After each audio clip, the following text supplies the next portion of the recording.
और बिहार के भागलपुर में एक जांबाज सिपाही ने एक आदमी की जान बचा ली। इस घटना की तस्वीरें सीसीटीवी में रिकॉर्ड हो गई हैं, जिसमें साफ तौर पर एक आदमी ट्रेन के दरवाजे से लटका दिखाई दिया। वो ट्रेन पर चढ़ने की कोशिश कर ही रहा था कि अचानक ट्रेन की स्पीड बढ़ गई, जिससे आदमी का संतुलन बिगड़ा और वो ट्रेन और प्लेटफॉर्म के बीच लटक गया। इसी दौरान स्टेशन पर तैनात आरपीएफ सिपाही की नजर उस पर पड़ गई और उसने आदमी को पकड़कर ट्रेन से दूर खींच लिया। तस्वीरों में साफ दिखा कि सादी वर्दी में तैनात जवान मिथिलेश कुमार शर्मा की बहादुरी से आदमी की जान बच गई।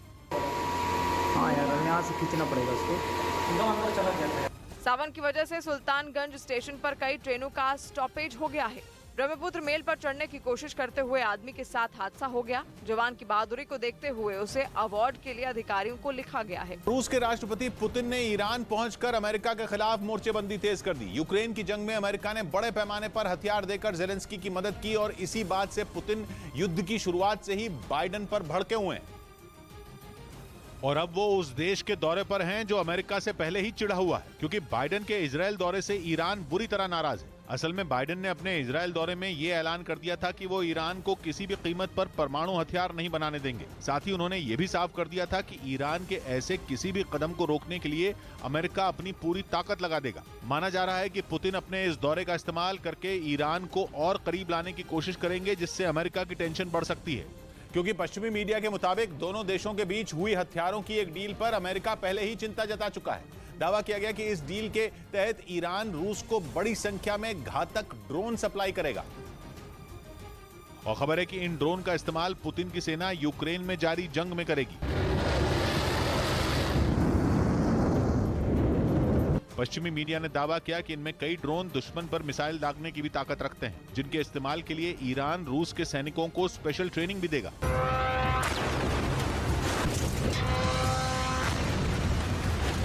खबर है कि इस डील के बाद रूस के अधिकारियों ने 8 जून और 5 जुलाई को ईरान जाकर ड्रोन की ताकत को परखा भी था। इसके साथ ही खतरा तो ये भी है कि रूस भी ईरान से ड्रोन लेने के बदले कोई गुप्त तकनीक साझा करने जा रहा है, जो हथियार बनाने के काम आएगी। यानी पुतिन के प्लान के मुताबिक एक तरफ तो उन्होंने ईरान से ड्रोन लेकर यूक्रेन को अमेरिकी मदद का जवाब देने की तैयारी की, तो वहीं दूसरी तरफ ईरान को गुप्त तकनीक देकर बाइडेन की किसी भी चेतावनी को हवा में भी उड़ाने की तैयारी कर ली।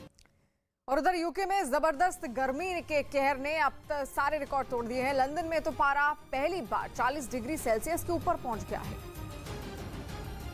और आसमान से बरस रही इस आग का असर भी वहां साफ दिखाई दिया। लंदन में अचानक आग लगने की घटनाओं में भारी बढ़ोतरी दर्ज की गई। वहां की फायर ब्रिगेड ने दावा किया कि रिकॉर्ड तोड़ गर्मी की वजह से शहर में 10 अलग अलग जगहों पर आग लगने से कई मकान उसकी चपेट में आ गए, जिसके बाद इंग्लैंड के ज्यादातर इलाकों में भीषण गर्मी को लेकर रेड अलर्ट जारी कर दिया गया। मौसम वैज्ञानिकों के मुताबिक इतिहास में जब से तापमान रिकॉर्ड करना शुरू किया गया है, तब से ये पहला मौका है जब यूके में पारा 40 डिग्री सेल्सियस के पार पहुंचा है और लंदन के हीथ्रो एयरपोर्ट पर दिन का अधिकतम तापमान 40.2 डिग्री सेल्सियस रिकॉर्ड किया गया, जबकि इससे पहले यूके में सबसे ज्यादा तापमान 2019 में दर्ज किया गया था, जो 38.7 डिग्री सेल्सियस था। और मौसम विभाग ने चेतावनी जारी कर दी कि आने वाले दिनों में गर्मी से राहत मिलने के बजाय और इसका टॉर्चर और बढ़ सकता है। और यूके की सरकार के मुताबिक उनकी रेलवे लाइन का इंफ्रास्ट्रक्चर ऐसा नहीं है जो इतने अधिक तापमान की मार झेल पाए और इसीलिए एहतियातन के तौर पर ज्यादातर इलाकों में ट्रेनों को रद्द कर दिया गया, जिसका असर लंदन के सबसे व्यस्त रहने वाले किंग्स क्रॉस स्टेशन पर साफ नजर आया।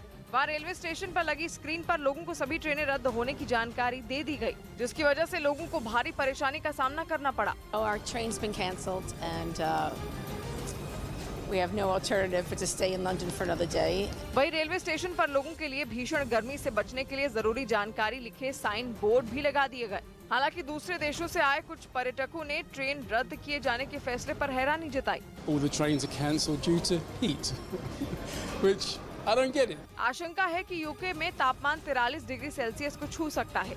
यूके के मौसम विभाग का साफ कहना है कि इतनी गर्मी लोगों की जान पर भारी पड़ सकती है, इसीलिए वहां नेशनल इमरजेंसी लगा दी गई है। कई इलाकों में स्कूल बंद हैं और लोगों को घर से काम करने के लिए कह दिया गया है। पहली बार दुनिया में एक ऐसा हाईवे बनाने पर काम शुरू हो गया जो किसी को दिखाई नहीं देगा। ब्रिटेन हजारों करोड़ खर्च करके एक ऐसा सुपर हाईवे बनाने वाला है जो सिर्फ ड्रोन उड़ाने के लिए होगा, जो अपनी तरह का दुनिया का पहला हाईवे होगा। मतलब यह कि गाड़ियों और ट्रकों के लिए नहीं, बल्कि इस बार उड़ने वाले ड्रोन के लिए हाईवे बनाया जा रहा है। ब्रिटेन का अनुमान है कि ड्रोन के लिए अगर मूलभूत ढांचा बन गया तो कई फायदे होंगे, इसलिए उसने इस सुपर हाईवे पर 27 करोड़ 30 लाख पाउंड खर्च करने की योजना बनाई है। रुपए में यह रकम करीब 2700 करोड़ होगी। ब्रिटेन का अनुमान है कि उसका ये निवेश तकनीक की दुनिया में नई क्रांति लाएगा। ब्रिटेन के कई हिस्से ऐसे हैं जहां मेडिकल सुविधाएं काफी कमजोर हैं। ड्रोन के जरिए उसे उम्मीद है कि दूर दराज के इलाकों तक दवाएं पहुंचाना आसान हो जाएगा। इसके अलावा लाखों रोजगार के मौके भी नए बन सकेंगे। उत्तर प्रदेश के उन्नाव में मोटरसाइकिल पर स्टंटबाजी का एक वीडियो वायरल हो रहा है, जिसमें एक लड़का बाइक पर खड़े होकर स्टंट करता दिखा। करीब 26 सेकंड के इस वीडियो में लड़के ने चलती बाइक पर दोनों हाथ छोड़ दिए और धीरे धीरे खड़ा होने की कोशिश की। हालांकि पूरा खड़ा होने से पहले ही वो बाइक पर बैठ गया, लेकिन चलती बाइक में ऐसा स्टंट करना बेहद खतरनाक है। खास बात ये रही कि लड़के ने हेलमेट तो पहना नहीं, कान में ईयरफोन लगाए दिखा। ये वीडियो गंगा घाट कोतवाली इलाके में नवीन गंगा पुल का बताया गया, जो सोशल मीडिया पर वायरल हो गया। फिलहाल पुलिस इस वीडियो की जांच में जुट गई है। खबर है कि आतंकी संगठनों ने कश्मीर के युवाओं को आतंक के रास्ते पर ले जाने के लिए एक नया तरीका इजाद किया है। बताया गया कि आतंकी संगठन सोशल मीडिया पर हथियारबंद आतंकियों की तस्वीर जारी कर वहां के युवाओं को बरगला रहे हैं, ताकि उन वीडियो को देखकर घाटी के नौजवानों को आतंक की ओर आसानी से धकेला जा सके। ऐसा ही एक वीडियो सोशल मीडिया पर सामने आया, जिसमें 2 आतंकी AK-47 और पिस्तौल के साथ दिखाई दिए। पहचान छिपाने के लिए दोनों ने चेहरे पर कपड़ा बांधा हुआ था। इस वीडियो में दोनों आतंकी कभी हथियार लहराते तो कभी हथियारों से निशाना लगाते नजर आए। देखकर ऐसा लगा जैसे वीडियो को सेब के बाग में बनाया गया हो। वीडियो पर कश्मीर फ्रीडम फाइटर्स लिखा दिखा। कश्मीर का ये वही आतंकी संगठन है जिसके आतंकियों ने 2 जून को कुलगाम में एक बैंक मैनेजर की गोली मारकर हत्या कर दी थी। बताया जा रहा है कि 2 साल पहले कश्मीर में इस तरह के वीडियो अक्सर सामने आया करते थे, जिनके जरिए आतंकी संगठन कश्मीर के नौजवानों को आतंक के रास्ते पर ले जाने के लिए बरगलाते थे। लेकिन अब 2 साल बाद इस तरह के वीडियो फिर सामने आने लगे हैं, जिससे सुरक्षा एजेंसियों के कान खड़े हो गए। उधर यूक्रेन ने युद्ध में पुतिन की सेना के खिलाफ अमेरिका से मिले javelin anti tank missile system का इस्तेमाल तेज कर दिया है, जिसकी मदद से उसने रूसी फौज के कई टैंक अब तक तबाह कर दिए हैं। और सबूत के तौर पर उसने इन हमलों का एक वीडियो भी जारी किया, जिसमें यूक्रेन का एक सैनिक जावलिन को अपने कंधे पर रखकर मिसाइल दागता दिखाई दिया।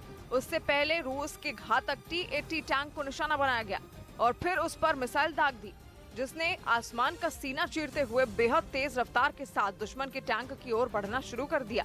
जैसे ही जावलिन से दागी गई मिसाइल रूसी सेना के टैंक पर जा गिरी, उसमें जोरदार धमाका होता नजर आया और वहां से धुएं का भयानक गुबार उठता दिखाई दिया। धमाके की वजह से टैंक में आग लग गई और देखते ही देखते वो पूरी तरह से तबाह हो गया। तुर्की की स्पेशल मिलिट्री ऑपरेशन की धमकी के बाद पुतिन सीरिया को उसके हमले से बचाने की कोशिश में जुट गए हैं और माना जा रहा है कि वो